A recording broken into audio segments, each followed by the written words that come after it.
भारतातील सोयाबीनचे सर्वात मोठे व्यापारी केंद्र कुठे आहे माहित आहे? आपल्या लातूरमध्ये. चला आज लातूरच्या काही इंटरेस्टिंग फॅक्ट्स जाणून घेऊ.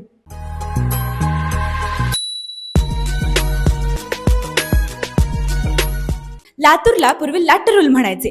याचा इतिहास राष्ट्रकूट राजवंशापर्यंत जुना आहे. पहिला राष्ट्रकूट राजा दंतीदुर्ग याच भागातून आला होता. इथे गंजगोलाई बाजार शहरी नियोजनाचे उत्तम उदाहरण आहे, ज्यात 19 रस्ते व बाहेर पडणारी गोलाकार रचना, ज्यामुळे वाहतूक सुरळीत राहते.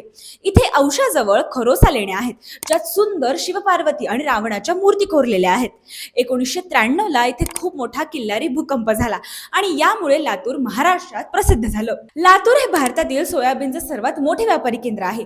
एवढेच नाही तर लातूरमध्ये 11 पेक्षा जास्त साखर कारखाने आहेत, ज्यामुळे ते भारतातील सर्वाधिक साखर उत्पादक जिल्ह्यांपैकी एक आहे. जिल्ह्यात उदगीरच्या तहासाठी प्रसिद्ध असलेला उदगीरचा किल्ला आहे, जो भूमिगत बोगद्यांसाठी फेमस आहे. इथे प्रसिद्ध सिद्धेश्वर रत्नेश्वर मंदिर, श्री विराट हनुमान मंदिर आणि सुरत शहावली दर्गा आहे.